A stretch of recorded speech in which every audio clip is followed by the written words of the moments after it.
Mr. President, now I just briefly want to make the people understand how can anyone do something like this? And for that, I have to explain to you what is RSS. RSS, Mr.Norendro Modi is a life member of RSS. RSS was an organization that was inspired by Adolf Hitler and Mussolini, came about in 1925. They believed in racial purity, racial superiority. They also believed they were an Aryan race like the Nazi believed they were an Aryan race. All that I'm saying can be verified. This is the time of information revolution. You can Google all this, what I'm saying. But it is very important for me to explain this to you so you know what is happening in India. This RSS believed in the ethnic cleansing of Muslims from India. At one point, there was racial superiority of the Hindu race. Secondly, it was hatred for the Muslims and for the Christians, because they believed that this golden age of Hindu civilization was stopped because of Muslim rule centuries back and then the British rule of India. So it was racial superiority and hatred for Muslims and Christians. This is openly stated. You look at the founding fathers of RSS, Golwalkar and Savarkar. Just Google them and you'll find out. And this ideology of hate is what murdered the great Mahatma Gandhi in 1948. It was this ideology of hate that made Narendra Modi in 2002 do a pogrom against Muslims in Gujarat when he was the chief minister. He allowed 3 days for these RSS goons who were inspired by the Hitler brown shirts. They actually wear brown shirts. This RSS, the Congress Home Minister gave a statement that in RSS camps, terrorists are being trained. And these terrorists butchered 2,000 Muslims and 150,000 Muslims were made homeless. Narendra Modi could not travel to the US because of that. And I need to make you understand this background before I explain to you that what sort of a mindset would lay siege to 8 million people with 900,000 troops.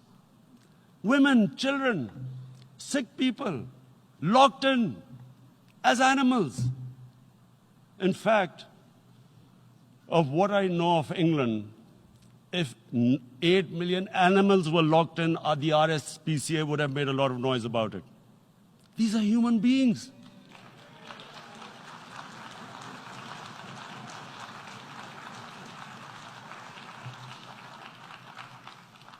And Mr. President, what comes with racial superiority, these illusions of Aryan superior race, is arrogance.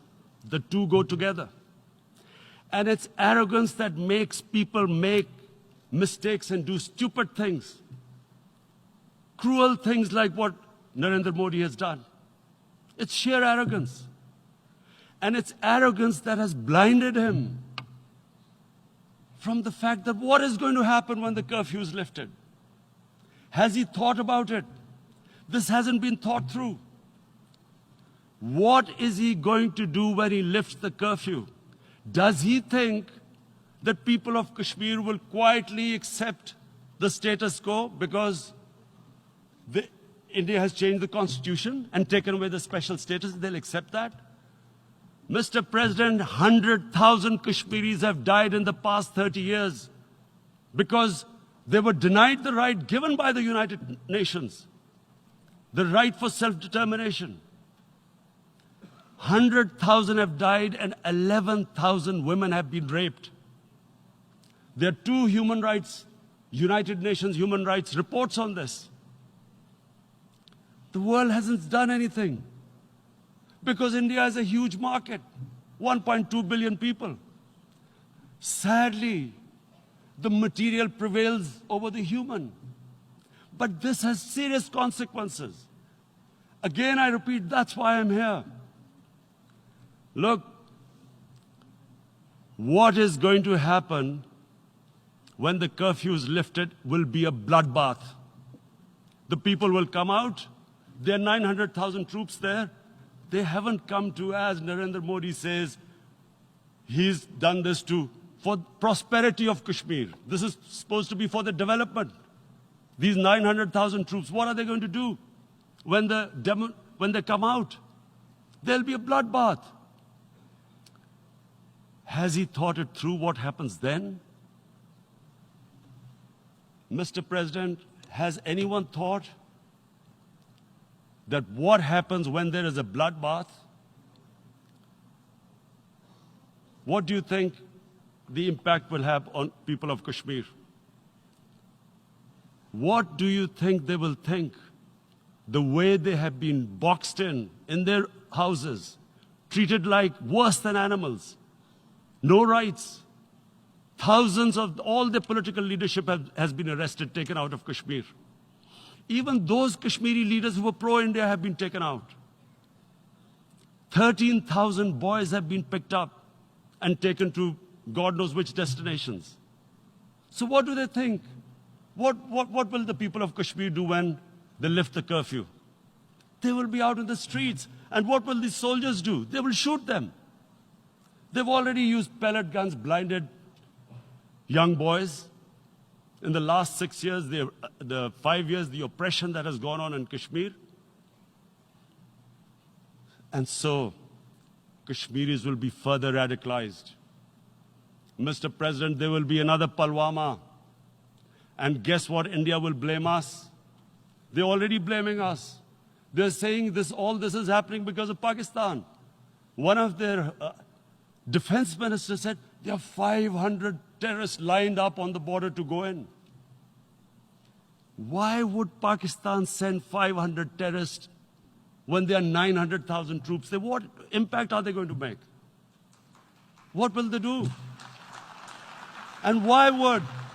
Don't we know that the moment there is some terrorist attack, all that will happen is there'll be further cruelty and oppression of the people of Kashmir.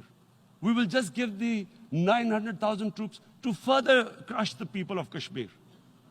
And then we'll give the Indian government an excuse that, look, Pakistan is a terrorist state, and this mantra that has gone on, Islamic terrorism. The moment you use this catchword, Islamic terrorism, the whole world turns away. No one talks about human rights.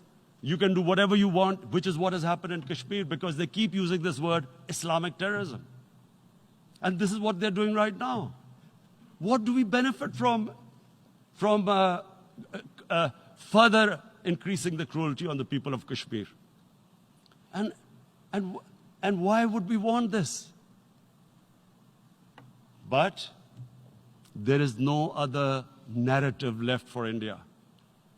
As when they lift the curfew, whatever happens, Pakistan will be blamed, and there is always a danger of another Pulwama. They might come and bomb us again, and then another cycle might start. And what does Narendra Modi think? That 180 million Muslims of India are thinking right now. Aren't they watching these Kashmiris stuck inside for 55 days they've been stuck in? Aren't they watching? What do you think? Don't you think that the Muslims will be radicalized in India? And I'm talking about 180 million people.